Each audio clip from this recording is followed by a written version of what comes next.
कि हमारा मुकाबला बैरूनी ममालिक के साथ है, तो मेरे ख्याल में उनको एक बार जो है कराची का चक्कर ज़रूर लगाना चाहिए। लाहौर में तो मेरे ख्याल में उनको ऐसा कुछ नहीं मिलेगा।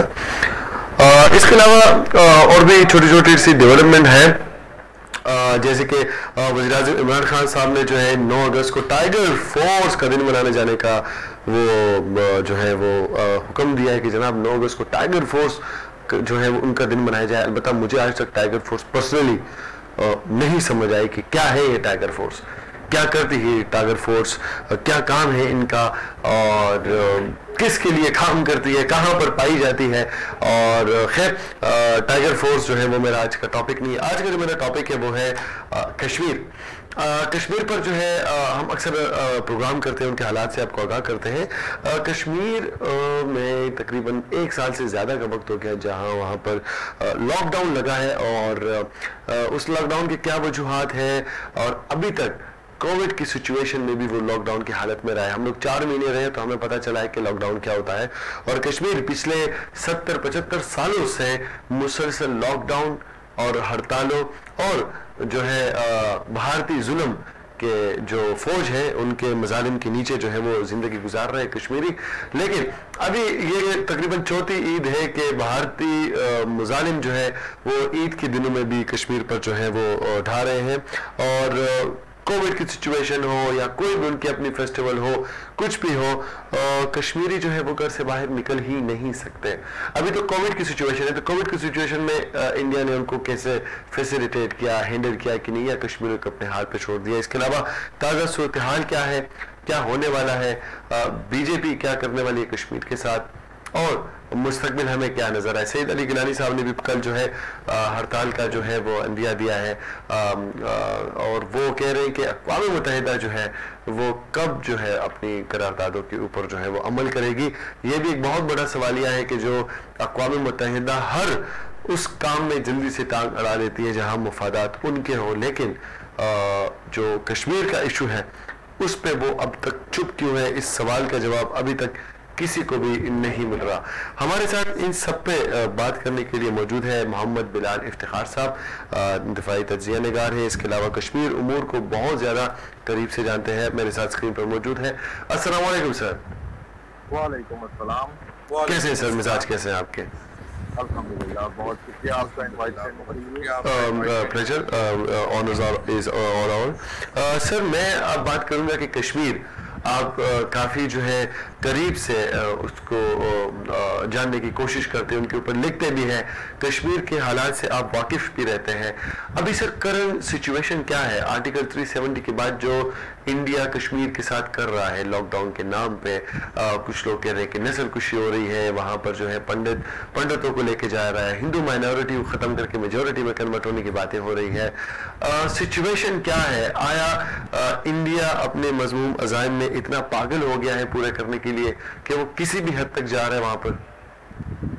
असल में इंडिया के अंदर हम देख रहे हैं कि इंडिया के अंदर हम देख रहे हैं कि राइज ऑफ हिंदुत्व में नजर आ रही है। जिस तरीके से ये है कि ताकत हासिल हो रही है, उसकी वजह ये है कि 80% आबादी हिंदुस्तान की वो हिंदू है, और हिंदुओं के अंदर नेशनलिज्म के नाम पे हिंदू नेशनलिज्म को फरोग दिया जा रहा है।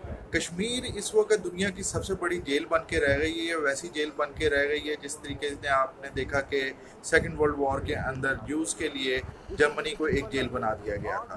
इस वक्त तकरीबन 8 लाख इंडिया की रेगुलर आर्मी जो है वो कश्मीर में बैठी हुई है, यानी कि हर 10 कश्मीरियों के लिए एक फौजी वहाँ पे खड़ा हुआ है। उसके अलावा आपको पता है CRPF और बाकी जो पैरामिलिट्री फोर्सेस वो इसके अलावा है। याद रहे कि इंडिया की जो नॉर्दर्न कमांड है वो भी हेडक्वार्टर्ड वहाँ पे। ये अब जो फोर्स लेवल बढ़ा है, पहले 5.5 लाख थी, लेकिन ये 5 तारीख के फैसले से पहले इन्होंने मजीद फौज वहाँ पे भिजवाई ताकि जो है वो कश्मीरियों को पूरे तरीके से जो है ये दबा सके। लेकिन एक बात जो है कि ताकत का इस्तेमाल ताकतवर की सबसे बड़ी और आखिरी जो है ना कमजोरी होती है। हिंदुस्तान जिस किस्म की ताकत का इस्तेमाल कर रहा है, मसलन हिंदुस्तान जब भी बात करता है तो वो सबसे पहले अपने दुश्मनों में पाकिस्तान रखता है। पाकिस्तान की पूरी फौज जो है वो तकरीबन 5.5 लाख है, और 8 लाख फौज उन्होंने सिर्फ 60 लाख कश्मीरियों को कंट्रोल करने के लिए वहाँ पे बिठाई हुई है। यानी कि आप अंदाजा कर लें कि क्या हालत होगी, क्या सिचुएशन होगी कि हर गली हर मोहल्ले के अंदर सीआरपीएफ और फौज का बंदा खड़ा हुआ है। और जो कश्मीरियों को, ये पिछले दिनों आपको याद होगा इंटरनेशनल मीडिया ने भी बहुत उठाया था कि वहाँ पे नौजवानों को इंडियन आर्मी ने गिरफ्तार किया और लाउड स्पीकर पे उनको जो है टॉर्चर किया ताकि उनकी चीखें जो है बाकी सब लोग सुने और वो घबराएं। लेकिन भारत ये भूल गया है कि इस तरह का जुल्म और तशद्दुद जो है वो कौमों को दबाता नहीं है, जिंदा कौमों को जो है वो और ज्यादा हुर्रियत पसंदी की तरफ जो है वो लेके जाता है। यही वजह है कि अभी भी इंडिया डरा हुआ है और इंडिया जो वो ऑब्जेक्टिव्स अपनी फौज को लाके हासिल करना चाहता था उसमें नाकाम होता हुआ नजर आ रहा है। अब इन्होंने एक सिटीजन जो है डोमिसाइल देने का जो एक नया कानून ये फरवरी के अंदर गालिबन जो इन्होंने पास किया है उसके मुताबिक इनकी स्ट्रेटजी ये है कि किसी तरीके से जो आबादी का तनासुब जो है ना उसको बैलेंस करने की कोशिश की जाए। बाहर से हिंदुओं को और एक्स फौजियों को जो है ना वहाँ पे बिठाया लेके बसाया जाए ताकि वो दिफा कर सके, लेकिन ये भी मंसूबा जो है से नाकाम होगा। कश्मीर हर गुजरते लम्हे के साथ लोगों को ये नजर आ रहा है कि वहाँ पे कुर्बानियां दी जा रही हैं, लेकिन बकौल इकबाल के खून 7,000 अंजुम से होती है शहर पैदा। तो ये बेसिकली शहर की नवीद है जो कि उस वक्त चल रहा है। अब तो इंटरनेशनल हालात भी ऐसे बन गए, जैसे आप जानते हैं कि जब 5 अगस्त का फैसला आया तो इंडिया ने इंतहाई बेवकूफ़ाना अंदाज में मोदी साहब ने चाइना को भी जो है डिफेंड कर दिया है। और इस वक्त आपको पता है जो लद्दाख के अंदर हालत चल रही है और कल इनके अखबारात के अंदर सैटेलाइट पिक्चर्स की बात हो रही थी जिसके मुताबिक इंडिया के खिलाफ चाइना तिब्बत के अंदर जो है काफ़ी बिल्डअप कर रहा है, हेलीकॉप्टर और असला पहुंचा रहा है। और अब इनको ये खतरा पैदा हो गया, लद्दाख में तो हुआ ही हुआ है, अब नॉर्थ ईस्ट के अंदर जो है इंडिया में वहाँ पे भी मसला पैदा ना हो जाए। कल तो बल्कि त्रिपुरा के एक लीडर का भी बयान आया कि जो बीजेपी सरकार है वो जो अवाम यानी कि ट्राइबल अवाम है उनके मसाइल हल करना ही नहीं चाहती है। तो आप देख सकते हैं कि किस तरीके से कश्मीर के बाद हालात चेंज होने शुरू हुए और किस तरफ अब हालात मुड़ता हुआ नजर आ रहा है। बिलाल साहब, मुझे ये भी बताइएगा कि कश्मीर की जब भी हम बात करते हैं तो बीजेपी का जिक्र जरूर होता है, क्योंकि बीजेपी को जब से इनकी हुकूमत आई है तो मुसलमानों के खिलाफ इनका एक महाज जो है शुरू हुआ है और बहुत ज़्यादा एग्रेसिव है मुसलमानों को लेके। कुछ दिनों पहले, कुछ अर्सा पहले एक शहरियत बिल के नाम से एक वार किया गया था खुसूसी तौर पर मुसलमानों पर, और उसके बाद से मुसलमानों की कत्ल गारत की भी काफ़ी ज़्यादा जो है वो जो केसेस थे वो सामने आए थे। तो बीजेपी के ऐसे अमल से, भारत खुद को सेक्युलर स्टेट डिक्लेयर करता है दुनिया की सबसे बड़ी, लेकिन ऐसे स्टेट से भारत की जो एक जो चेहरा है वो बेनकाब हो रहा है दुनिया के सामने, लेकिन दुनिया उसके ऊपर खामोश है, खामोश तमाशाई बनी हुई है। इसकी क्या वजह हो सकती है? असल में दुनिया की कंपल्शन है, दुनिया खामोश नहीं है। जो ममालिक हैं जो इंसानियत का एहतराम करते हैं या जो पाकिस्तान के और कश्मीरियों के दोस्त हैं वो तो बरमला कर रहे हैं। यहाँ तक कि इतनी बड़ी आप कामयाबी ही से कहेंगे कि सदर ट्रंप, अमेरिकी सदर ट्रंप जो कि इस वक्त इंडिया का सबसे बड़ा इत्तेहादी है, वो भी 4 दफ़ा प्राइम मिनिस्टर इमरान खान को तस्वीर की और मीडिएशन की बात कर चुका है, जो इसी तरह इंडिया के लिए जो है वो जल्दी पे तेल की बात है, वो कभी भी एक्सपेक्ट नहीं करते, इस चीज़ को बुरा मनाते हैं, लेकिन ट्रंप भी कर चुका है। यूएनओ इसके ऊपर बातें हो चुकी हैं, जो यूएन की रिपोर्ट्स आई हैं, एमनेस्टी की आई हैं या ह्यूमन राइट वॉच की आई हैं, उसके अंदर खुल खिला के उन्होंने इस बात का जिक्र किया कि किस तरीके से मजालिम जो हैं वो किए जा रहे हैं। अब इसके ऊपर आप कहेंगे सवाल ये पैदा होता है कि ईस्ट तिमोर में तो फॉरेन रेफरेंडम करवा के इंडोनेशिया से अलग कर दिया गया, तो यहाँ पे क्यों नहीं किया जा रहा है? उसकी वजह ये है कि एक तो इंडिया बहुत बड़ी मार्केट है, आपको पता है कि दुनिया की आबादी के लिहाज से बड़े। सर आपकी बात यहाँ काट रहा हूँ, लेकिन ये भारत के नेगेटिव पॉइंट है कि पूरी दुनिया उनको सिर्फ एज अ मार्केट देखती है, इसके अलावा उनकी और कोई हैसियत ही नहीं है। सर उनकी हैसियत थी लेकिन उन्होंने अपनी हैसियत खुद खत्म कर दी। आप मुझे बताएं किसी भी एक्सट्रीमिस्ट के साथ कौन अपने आप को नथी करना चाहेगा? कोई भी नहीं नथी करना चाहेगा। हाँ, फायदा मिल रहा है इस वजह से उसको कर रहे हैं। आप देखें जिस तरीके से FATF में पाकिस्तान को इन्होंने फंसाने की कोशिश की, एंड पे क्या हुआ? पाकिस्तान निकलता हुआ नजर आ रहा है और इनका मीडिया झूठ पे झूठ बोलता जा रहा है। इन्होंने जो जो गढ़े दूसरों के लिए खोदे थे आज उन्हीं गढ़ों में हो रहे हैं। अभी आप जो बात कर रहे थे कि इनका जो नेशनल रजिस्टर जो इनका है ऑफ सिटीजनशिप NRC, जिसकी वजह से जो है मुसलमानों के गिर्द इन्होंने घेरा तंग करने की कोशिश कर, उसी फैसले की वजह से जो कि बड़ा नेशनलिस्टिक इनके हिसाब से फैसला था कि मुसलमानों को पार्ट कर देंगे, बांग्लादेश जैसे इत्तेहादी को इन्होंने अपने हाथ से निकाल दिया। क्या वो इमरान खान की बात कर रहे हैं, उनका जो है पहले जहाँ पे वो बात सुनना नहीं चाहते थे, आज जो है आपस में जो है ताल्लुकात की बहाली की बात हो रही है। तो कहने का मतलब ये है कि एक्सट्रीमिज्म, मोदी की जो एक्सट्रीमिस्ट और फाशिस्ट आइडियोलॉजी, ये ग्लोबलाइजेशन का दौर है। छोटी सी बात होती है, जापान के अंदर आप यहाँ पे बैठे हुए उसे लाइव देख रहे होते हैं, आप किसी चीज को छुपा नहीं सकते हैं। रियासत अपनी तमाम ताकत के बावजूद इंफॉर्मेशन को नहीं रोक सकती। इंफॉर्मेशन बढ़ जाती है, लोग देखते हैं, फिर उसकी वजह से जो है प्रेशर पड़ता है हुकूमतों के ऊपर। तो इंडिया, मोदी साहब जो कुछ करना चाह रहे थे बेसिकली उसमें फेल हो गए। उनको पिछराई कहाँ से मिल रही है? ट्रम्प से मिल रही है, क्योंकि ट्रम्प खुद आपको पता है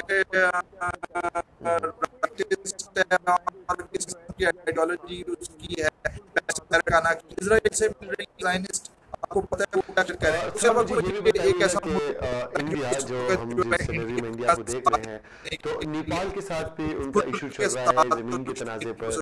अफगानिस्तान के पिछले दिनों जो प्रेसिडेंट है उन्होंने भी, अशरफ गनी साहब ने भी इंडिया से थोड़ी सी नाराजगी का जो है वो इजहार किया था।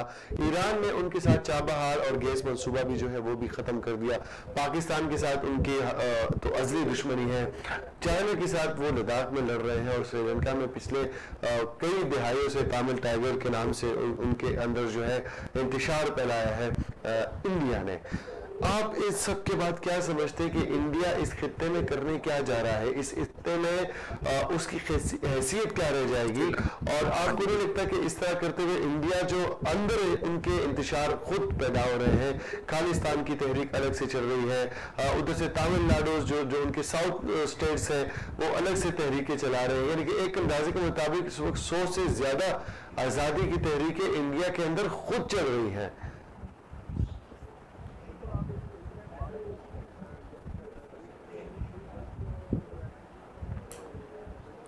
बिल्कुल आपने सही कहा, बात की एक बड़ी गलत जो है ना कंसेप्शन है हमारे लोगों के अंदर कि इंडिया किसी ज़माने में सेकुलर होता था। गांधी जी ने जिस वक्त ये इंडिया जो है आज़ाद हुआ तो उस वक्त उन्होंने कहा था कि जो मेरा इंडिया है ना वो हमारे एंशियंट पास्ट यानी कि जो विदिक पास्ट है उसका तर्जमान होगा। तो यानी कि उनके पेश नजर भी यही था। अगर आप देख लें कि बीजेपी के जमाने में जितने फसाद हुए तो उतने एंटी मुस्लिम और बल्कि सिखों का आपको पता है 84 के अंदर जो कत्लेआम हुआ इंदिरा गांधी का, वो कांग्रेस थी और सेकुलर जमात थी। तो ये सेकुलरिज्म जो है ना ये सिर्फ एक था। मोदी को इतना मैं क्रेडिट दूंगा कि वो एक मुनाफिकत नहीं, वो खुल के सामने आया और सेकुलर जो वो बुनियादें थी उनको चैलेंज किया जो कि बेसिकली नहीं थी, सिर्फ इस्तेमाल होता था। और इस्तेमाल भी आप देख लें जिस किस्म के मुसलमान या सिख आते थे उनकी अपनी असल आबादी से किस किस्म की उनका ताल्लुक होता था, ये आप बहुत बेहतर तरीके से अगर आप थोड़ा सा रिसर्च करें आपके सामने आ जाएगा।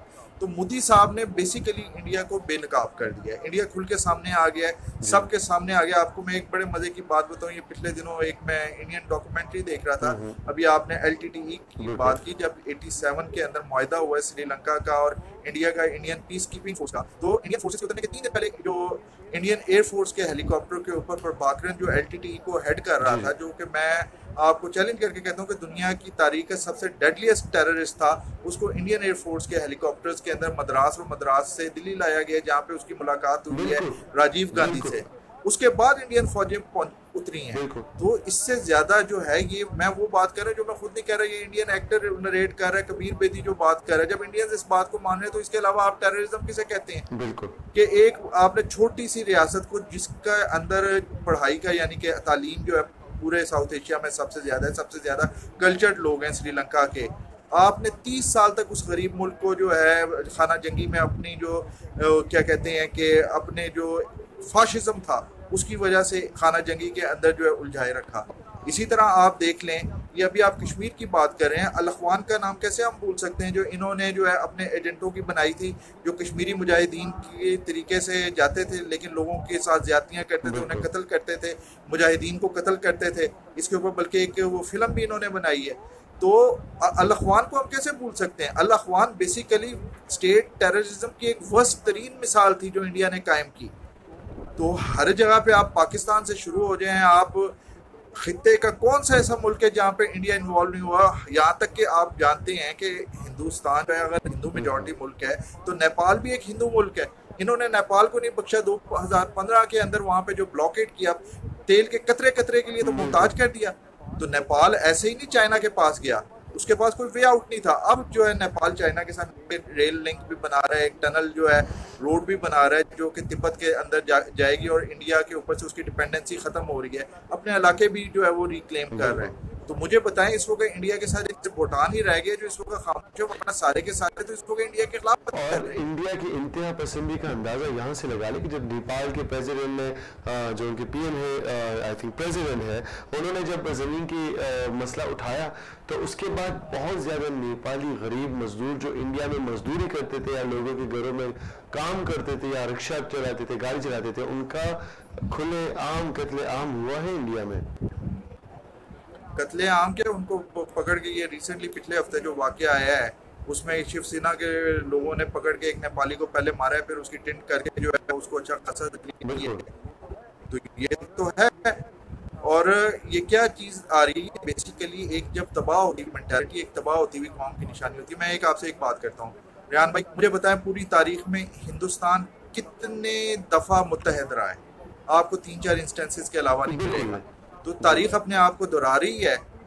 आखिरी बार मुसलमानों ने काफी हद तक मुत्तहद रखा था, फिर अंग्रेजों ने रखा, और अंग्रेजों के बाद अब यूनियन ऑफ इंडिया जो है, और अब ऐसे लग रहा है तारीख फिर अपना खेलने लगी है कि हमें एक साइड पे खालिस्तान नजर आएगा, एक साइड पे तमिलनाडु नजर आएगा, एक साइड पे दक्कन की स्टेट नजर आएगी। तो हालात, अच्छा मजे की बात ये कि इन हालात की तरफ खुद इंडियन एस्टेब्लिशमेंट और इंडियन जो पॉलिटिकल एलीट है वो लेके जा रही है। और मैंने ये भी नोट किया कि इंडिया की जितनी एजुकेटेड पॉपुलेशन है, जो स्कॉलर्स है, वो भी ज़्यादातर इसी चीज़ को ही सपोर्ट करते हैं कि इंडिया की पॉपुलेशन, इंडिया का जो रकबा है वो कंट्रोल से बाहर है, तो अलग स्टेट्स अलग कंट्रीज ही फायदे में है। अगर उनके आर्टिकल्स आप पढ़े या उनकी व्यूज़ आप देखें जो मुल्क से बाहर बैठे, क्योंकि अगर अपने मुल्क के अंदर वो बात करेंगे तो आपको याद होगी वो खातून सहाफ़ी जिनका कत्ल कर दिया गया था, बीजेपी ने ही करवाया था, तो उसके बाद उनका भी वही हाल होगा, क्योंकि वहाँ तो आज़ादी सहाफ़त जो है आपको भी पता है कि वो किसके कंट्रोल में है, और जो इंडियन मीडिया है उसको मोदी मीडिया ही कहा जाता है वहाँ पे। सर ये भी बताइए कि जो पाकिस्तान और इंडिया की जब अलादगी हुई थी तो कायद-ए-आज़म का एक विजन था, मुसलमानों का अपना मुल्क, दो को भी नजरिया तो था, और काफ़ी मुसलमान वहाँ हमारे भाई रह गए थे जो मजबूरी के तहत वहाँ अपने घरों की वजह से या वहाँ पर दूर होने की वजह से या रिसोर्सेज की कमी की वजह से वहाँ रह गए, तो वो यहाँ नहीं आ सके थे। वो मुसलमान आज तक अपनी वफादारी इंडिया के आगे प्रूफ कर करके मर जाता है। रिसेंटली अगर मैं आपको मिसाल दूं कि जो राफेल तैयारे अभी इंडिया ने खरीदे हैं, तो उसका पहला तैयारा जो है वो एक हिलाल अहमद नामी मुसलमान ने जो है वो उड़ा के लेके आया है। तो एक तरफ मोदी सरकार जो कि इतनी कत्लेआम कर रही है मुसलमानों की और उनके ऊपर शहरियत बिल जैसे बम गिरा रही है, और दूसरी तरफ वही मुसलमान अपनी जो है वो वफादारी प्रूफ करने के लिए वो राफेल तैयारे उड़ाने तक मजबूर हो गए हैं, इवन कि अगर वो तैयारे अपने ही मुसलमानों के खिलाफ यूज ना हो रहे हो। बिल्कुल आपने सही कहा। ये विंग कमांडर हिलाल अहमद जो है, इनका डिफेंस अटैची है फ्रांस के अंदर, जो ये पहला तैयारा लेके आया है। बात ये है कि आप देखें वहाँ पे सर्वाइवल क्या है। पहले तो मुसलमानों की कुछ ना कुछ मिल जाती थी, अब तो बिल्कुल ही वो बैकवर्ड जो है उनको रखा जा रहा है, बल्कि जो खुद इंडियन सर्वेज हुए हैं उसके मुताबिक बैंक उनको जो है कर्जे नहीं देते हैं एग्रीकल्चर के लिए, ज़मीनें उनकी जो है वो बंजर पड़ रही हैं, उनको पानी नहीं मिलता है वगैरह वगैरह जो उनके साथ कर रही है। बात ये है कि खुद बीजेपी इस वक्त मेरे ख्याल में कायद-ए-आज़म के दो कौमी नज़रिए को, हमारे बुजुर्गों के दो कौमी नज़रिए को बहुत अच्छे तरीके से प्रूव कर रही है। जब वो मुसलमानों को कहते हैं कि जाओ पाकिस्तान चले जाओ, तो बेसिकली वो बता रहे होते हैं कि कायद-ए-आज़म का जो विजन 1940s में था, जो उन्होंने जब वो वापस आए इंग्लैंड से 30s के अंदर, वो अब पूरा हो रहा है। और वो बिल्कुल सही थे, वो बिल्कुल इस चीज़ को समझ गए थे कि हिंदुओं हमारे साथ क्या करेगा। क्योंकि मैं एक छोटी सी आपसे बताता हूँ, कभी आप हिंदुओं के घर देखें, आपने उनके टेम्पल्स देखें, कितनी तंग उनकी तंग कमरे और तंग खिड़कियां होती हैं, रोशनदान होते हैं। जबकि अगर आप मुस्लिम आर्किटेक्ट देखें तो आपको बड़े बड़े कमरे और बड़ी बड़ी खिड़कियां नजर आएंगी। ये बेसिकली आपकी जहनियत की अक्कासी कर रहा होता है। मुसलमान तंग नजर नहीं है, मुसलमान तंग नजर हो भी नहीं सकता, क्योंकि कुरान पाक और हदीस नबी में हमें बार बार ये कहा जाता है कि क्यों तुम गौर क्यों नहीं करते हो, गौर करो जो है अल्लाह ताला की चीज़ों के ऊपर, चीज़ों पे गौर करोगे तो अल्लाह को पाओगे।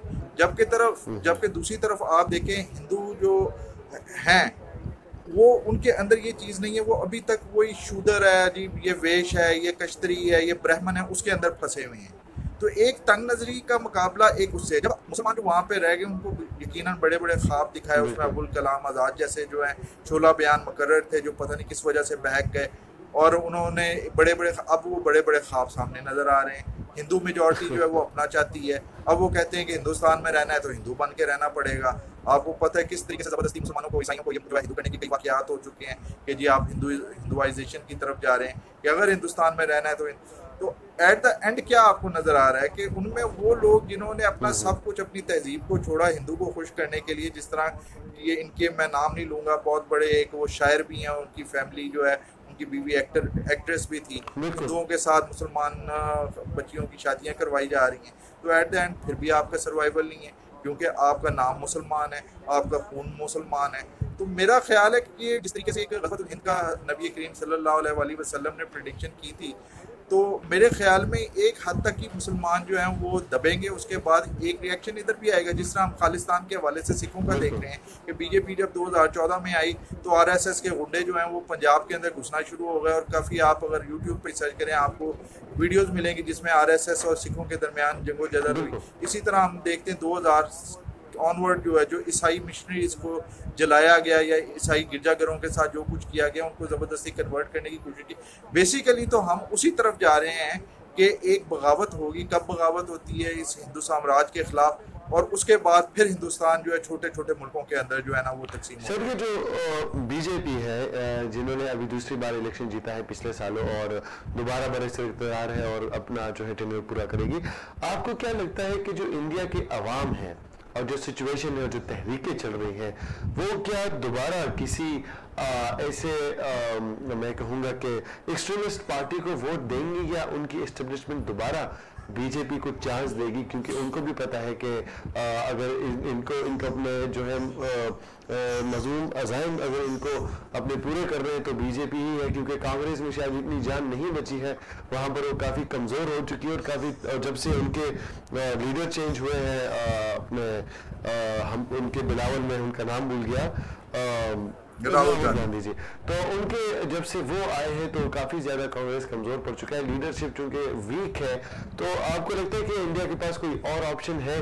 क्योंकि वहां पर अगर माइनॉरिटीज खड़े होते हैं तो वो भी मजबूरन किसी माइनॉरिटीज की औकात नहीं है ना। जी। मेरे भाई, जो जमहूरियत पे सबसे बड़ी तनकीद होती है ना, जब आप बात करते हैं रूल ऑफ मेजोरिटी, तो 80% जो है वो हिंदू है, ठीक है। उस 80% का 80-90% जो है वो मोदी को पसंद करता है। आप इनके देख लें ट्विटर, आप सोशल मीडिया पे जाके देख लें कि आपको सीनियर तरीन जर्नल से लेके नीचे ब्यूरोक्रेट तक आपको मोदी का मतलब कि सिर्फ ये सरकार एक्सट्रीमिस्ट नहीं, असल में पूरा जो हिंदुत्व तहरीक के नीचे जितने हिंदू है या जितने ये लोग हैं, ये सब ही एक्सट्रीमिस्ट सोच रखते हैं, तभी तो उनको इतना बढ़ावा मिलता है, इतनी सपोर्ट मिलती है। सर बात बताऊं क्या है, बात ये है कि जब एक चीज़ हिंदू रियलाइज़ कर चुके हैं कि मसलन मुसलमानों के होते हुए वो आगे नहीं आ सकते, ठीक है ना, इस वजह से वो मुसलमानों को हर लिहाज से वो बीजकनी करना चाहते हैं अपनी हिंदू तहजीब के लिए। वो सारे जो मेजॉरिटी हिंदू पॉपुलेशन है, 80% पॉपुलेशन, वो साथ खड़ी हुई है। अभी भी आप देख लें इकनॉमिक हालत क्या जा रही है। अगर कांग्रेस चीखें मार रही है, ममता चीखें मार रही है, बाकी जमातें चीखें मार रही हैं, लेकिन मेजॉरिटी को अगर भी अभी भी आप सोशल मीडिया पे देखें तो वो मोदी को सपोर्ट कर रही हैं। अभी ये देखें ना, अभी ये जो चाइना का जो वाकया हुआ है, लोगों ने ग्राउंड सिचुएशन को जो इंटरनेशनल मीडिया बयान कर रहा है उसको मानने से इनकार कर दिया, मोदी के नैरेटिव को मान लिया। अगर यही कांग्रेस का ज़माना होता तो आपके ख्याल में जो 40 से 60 किलोमीटर चाइना ने एडवांस किया है वो कांग्रेस को जिंदा रहने देते? बिल्कुल नहीं। मोदी के लिए सब ठीक है। इसी तरीके से कश्मीर में एक एंटी नेशनल एक ऐसा नैरेटिव तैयार कर दिया। आप देखें 2014 में जिस वक्त ये मोदी आया है, कश्मीरियों की क्या हालत, को मैच हो रहा है तो कश्मीरी को मार रहे हैं, पाकिस्तान इंडिया का आपके सामने 2014 से ये वाकयात चल रहे हैं ना। तो उसके ऊपर कौन उठा? 2-4 आवाज़ें उठी, मेजॉरिटी ने उसे सपोर्ट किया, मेजॉरिटी ने उसे पसंद किया, मारो इन कश्मीरियों को। तो अब वो बात करते हैं कि हम कश्मीरी ख़त्म कर देंगे, कश्मीर आज़ाद नहीं करेंगे। वो कश्मीरियों को कह रहे हैं, आप सोशल मीडिया में उठा के देखें। तो इसका मतलब ये है कि वो कहते हैं ना, ट्रुथ जो होती है ना, रियलिटी जो है वो रिलेटिव होती है, हर बंदे के लिए वेरी करती है। जो हिंदू तबका है उसकी रियलिटी कुछ और है, जो और वहाँ पे हिंदुस्तान के अंदर लोग रह रहे हैं उनकी रियलिटी कुछ और है। आप देखेंगे हिंदू आखिर में आके उस मोदी को जरूर सपोर्ट करेगा, वो इस्लाम को मुसलमान को जरूर गाली देगा। चाहे इंडियन ईसाई आप देखेंगे, सिख, ये आपको देखेंगे कि वो मुसलमानों के हक में बयान दे देंगे, लेकिन मेजोरिटी आप देखेंगे मोदी के साथ खड़ी हुई। तो ये तो एक डिजास्टर का एक बहुत बड़ा, ये तो वही हालात है जिस तरीके से जो एब्सोल्यूट पावर जो है हिटलर को मिल गई थी और उसके बाद क्या हुआ था आप जानते हैं। और वही चाइना के हाथों इसके साथ होने वाला है, इंडिया के साथ। चाइना क्या, यहाँ पे तो बहुत सी ऐसी ताकतें हैं जो इस वक्त अपने वेंडेटा लेने के लिए तैयार बैठी हैं। तो मोदी साहब ने बेसिकली आके एक तो जो दोगलापन है उसे बेनकाब किया, दूसरा उन्होंने वल्नरेबल कर दिया। वो वल्नरेबिलिटी जो पहले हमें नजर नहीं आ रही थी, कई मामलात में इंडिया में स्ट्रॉन्ग नजर आ रहा था, अब हमें पता चला कि यार ये अंदर से कितना कमजोर माशरा और कितने कमजोर लोग हैं। अच्छा बिलाल साहब, अगर आप जिस तरह आपने भी कहा कि जो जब से बीजेपी आई है तो कश्मीर की आज़ादी की तहरीक जो है वो उसने ज़्यादा जोर पकड़ लिया है, और इंटरनेशनल प्लेटफॉर्म्स पे जितनी बात इन 5-6 सालों में कश्मीर पर हुई है, मेरे ख्याल में इससे पहले कभी नहीं हुई थी जितना जोर पिछले 6-7 सालों से हमें नजर आ रहा है। अगर हम हालिया दिनों की बात करें कि पिछले 1-1.5 साल से जो लॉकडाउन लगा है कश्मीर में, तो उसके बावजूद जो तहरीक आज़ादी है उसमें कमी नहीं आई है, उल्टा उसमें ज्यादा तेजी आई है। अगर हम देखें रिएक्शन बिल्कुल आप सही कह रहे हो गया है। आप बिल्कुल सही कह रहे हैं। बात ये है मेरे भाई, पहले ये इल्जाम लगाते थे कि पाकिस्तान से क्रिकेट कर रहे हैं, अब तो भाई तुम्हारी 8 लाख फौज बैठी हुई है। अगर फिर भी पाकिस्तान से 8 लाख फौज के वहां पे बैठे हुए भी आ रहे हैं तो भाई आपको तो शर्म के मारे वर्दियां उतार के घर में चला जाना चाहिए। तो आपका झूठ पे नकाब हो रहा है यार, ये इंडिजिनस मूवमेंट है, इसे अब जरूरत ही नहीं है कोई इसे सपोर्ट करे। सारे अदर के लोग हैं, आप मुसलमानों के साथ बड़ा अच्छा सलूक कर रहे हो। मुसलमान जो है यानी कि आपके केरला से लेके पंजाब से लेके कश्मीर तक बड़े खुश हैं आपके, इस वजह से जो है आप के लिए वो जो है अपने तन मन की बाजी लगा देंगे। सिख आपसे बड़े खुश हैं। यार आप कहाँ पे बैठे हुए हो भाई? बात ये है कि अब ये कौमी तहरीक बन गई। कौन सा ऐसा घर है 1 लाख से ज्यादा बंदा 89 से अभी तक जो है मारा जा चुका है, हजारों की तादाद में जो है बच्चे यतीम, लाखों की तादाद में बच्चे यतीम बैठे हुए हैं। जिसका बाप मर गया क्या वो बदला नहीं लेगा अपने बाप का? तो अब ये एक ऐसी तहरीक बन चुकी है। पहले तो कहते थे ना कि ये हिजबुल मुजाहिदीन, ये फलां फलां फलां फलां, अब ये बात नहीं है। अब नई नई चीजें निकल रही हैं, नए नए लोग निकल रहे हैं। लोगों को आज़ादी चाहिए, लोग किसी भी हालत में हिंदुस्तान के अंडर नहीं। और ऊपर से ये अभी फारूक अब्दुल्ला का कल परसों आया था, उसमें उसने यही कहा कि ये जो आर्टिकल 5 का जो 5 अगस्त का जो किया, ये तो हमारे लिए एक इंसल्ट थी।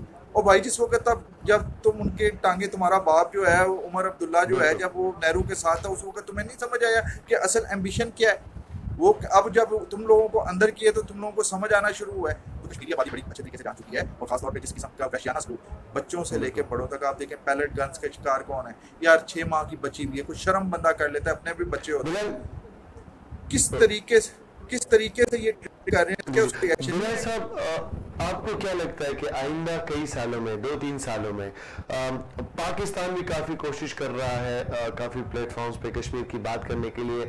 अगर हम देखें तो वज़ीर आज़म इमरान खान साहब अपने ट्विटर के थ्रू और हर फॉर्म में कश्मीर की बात ज़रूर करते हैं। ये उनका एक प्लस पॉइंट है कि कश्मीर को वो हर मौके पर याद रखते हैं, चाहे वो ईद हो या पिछले तो कोरोना की सिचुएशन थी, या मोदी अगर वहाँ पर कोई ऐसी हरकत करता है तो हमारे पीएम की तरफ से पहला रिएक्शन आता है। और हमारी फॉरेन मिनिस्ट्री इस बार शाह महमूद कुरैशी भी काफी एक्टिव है कश्मीर कॉज को लेके। सर आपको क्या लगता है कि अगर इससे यही सूरत हाल रही तो आया कश्मीर की आज़ादी आपको नजर आ रही है आइंदा चंद सालों में, या सिचुएशन ऐसी ही रहेगी?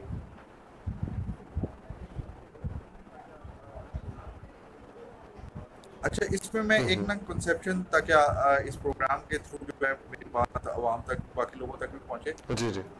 ग्रीस के अंदर ना, एंशिएंट ग्रीस के अंदर, यूनान के अंदर लोग जंग पे जाने से पहले ना इथना के मंदिर पे जाते थे, जबकि वो अक्लमंदी दानिशवरी की देवी थी। और जो इनका देवता था जंग का, उसका नाम था एरिस था। तो जब उनसे पूछा जाता कि तुम इथना के पास क्यों जाते हो, तुम एरिस से क्यों नहीं मांगने चाहते, तो वो कहते थे कि जंग इतना संजीदा और हसास मामला है जो अक्लमंदी से जीता जा सकता है, उसे इस बात से नहीं। आपने पूछा कि कश्मीर कब आज़ाद होगा, मैं कश्मीर को अगले 1-1.5 साल में आज़ाद होता हुआ देखूँ। क्यों? क्योंकि जो हालात वहाँ पे पैदा हो चुके हैं, और ख़ास तौर पे ये जो लद्दाख के बाद के जो हालात बन रहे हैं, यू नेवर नो कि कब स्ट्राइक हो। और एक मैं आपको बात बता दूँ, जब इंसर्जेंसीज होती है ना, इस वक्त फ्रीडम मूवमेंट चल रही है कश्मीर के अंदर, ठीक है, इंसर्जेंसी की वजह से फ्रिक्शन पैदा होती है। और अगर जिस आपको 71 का याद होगा कि कतर में एक तो पाकिस्तान, ईस्ट पाकिस्तान और वेस्ट पाकिस्तान के दरमियान 2000 किलोमीटर इंडिया का इलाका था, और तीन तरफ से। एक और वजह ये थी जब हॉस्टाइल पॉपुलेशन हो जाए तो ट्रुप मूवमेंट जो है ना वो मुश्किल हो जाती है। ठीक है, आप क्या समझते हैं कि अगर किसी किस्म का मामला कश्मीर पे होता है चाइना की तरफ से, मामला होता है, तो उसमें क्या इंडियन फोर्सेस के लिए फ्रिक्शन नहीं होगी? बहुत फ्रिक्शन होगी, उनके मूवमेंट जो है वल्नरेबल हो जाएगी। इसी तरह बहुत से मसाइल होंगे। इंडिया खुद जानता है, आपको पता है कि इनको जो है नॉर्दर्न कमांड थी नॉर्थ के अंदर, अब वहाँ से इनको ट्रूप्स लेके जाने पड़े हैं, 3 डिवीजन मूव करनी पड़ी हैं लद्दाख के अंदर, मजीद लानी पड़ी हैं। तो एक लिमिट होती है, ठीक है। तो इंडिया उस लिमिट से अब वो स्ट्रेच हो गया। जो पहले इनका निर्वाणा और उससे पहले बिपिन रावत जो 2 फ्रंटल वॉर की बात कर रहा था, अब उसके ऊपर खुद इनके मिलिट्री एनालिस्ट जो हैं वो बात कर रहे हैं कि बचा जाए भाई 2 फ्रंटल वॉर के अंदर बड़ी सख्त जलालत हो जाएगी। चाइना को तो आप छू नहीं सकते हैं, आपने 4 डोमेन्स के अंदर लड़ने की तैयारी की हुई है। चाइना जो है वो 7 डोमेन्स के अंदर ताकत रखता है। खुद अमेरिका जो है वो चाइना से अब घबराता है, तो आपको तो कोई मैच नहीं है, ठीक है। तो इसी तरीके से जब आपने खुद वो कहते हैं ना, आ बैल मुझे मार, अमित शाह जो है वो 6 तारीख को कहता है एक्साइज चिन्ह भी हम वापस लेंगे, तो आप ड्रैगन जो सोया हुआ ड्रैगन जो आपको तजारत के अंदर भी फायदा देने की कोशिश कर रहा है, आपको BRI के अंदर बेल्ट एंड रोड इनिशिएटिव में लाने की कोशिश कर रहा है, आप उसे प्रवोक कर रहे हो। तो बेसिकली आप क्या कर रहे हो, आप अपना बेड़ा गर्क कर रहे हो। तो अब इंडिया खुद अपने इन इक़दामात की वजह से, अब वो जिस अमेरिका से मांगना चाह रहा है, मदद मांगना चाह रहा है, वो अमेरिका क्या मदद करेगा यार? आपके तो चारों तरफ ही हॉस्टाइल कंट्रीज बैठी हुई हैं। श्रीलंका आपको पसंद नहीं करता है, बांग्लादेश जो है वो BRI का हिस्सा बन चुका है, नेपाल BRI का हिस्सा बन चुका है, पाकिस्तान BRI का बन चुका है। आपका आखिरी दोस्त जो रह गया जिसका नाम भूटान है, उसके बारे में भी रिपोर्ट्स हैं, कुछ महीनों के अंदर वो भी BRI में आ जाएगा। तो इंडिया ने तो अपने आप को ना सिर्फ अपने उस फाशिस्ट सोच की वजह से बीजेपी ने इंडिया को तनहा कर दिया, बल्कि ज्यादा वल्नरेबल कर दी है। तो अब कश्मीर की आज़ादी दूर नहीं है, बस अब आप टाइम काउंट करें। इंशाल्लाह अल्लाह ने चाहा तो बड़ी जल्द कश्मीर भी आज़ाद। Thank you so much Bilal Iftikhar साहब, आपने हमें जो है इतना ज़्यादा वक्त कीमती वक्त दिया, अपनी कीमती राय से भी आगाह किया, और हमें इतनी ज़्यादा जो है आपने अपनी एनालिसिस और रिसर्च से हमें आगाह किया। Thank you so much. Bilal sir हमारे साथ मौजूद थे और कश्मीर इशूज़ पे और हालिया हालात पे बहुत एक डिटेल तज्जिया उन्होंने दिया। इजाज़त लेने से पहले ये कहूँगा कि पंजाब में जो है दोबारा लॉकडाउन हो गया है ड्यू टू कोरोना, और ईद तक जो है यानी कि 8-9 दिन के लिए हो चुका है। तो आप भी अपनी मूवमेंट थोड़ी कम कीजिएगा, इसलिए प्लीज़ इसका खास ख्याल रखिएगा। और जो मवेशी मंडियों में आप लोग जा रहे हैं तो कोशिश ये करें कि 2 बंदे जाएं जानवर लेने, पूरा खामियाना पूरा कुंभा ना जाएं, और सैनिटाइजर और मास्क लेके जाएं। और जो सैनिटाइजर जो मास्क जो ग्लव यूज़ करें मवेशी मंडी में, वो वहाँ से निकलने के बाद फेंक दें और दूसरा पहन लें, तो मेरे ख्याल में बेहतर होगा। इसी नोट के साथ आपसे इजाज़त चाहूँगा। कल इसी शो में दोबारा JNN पर मुलाकात होगी। अपना बहुत ज़्यादा ख्याल रखिए। अल्लाह हाफिज़।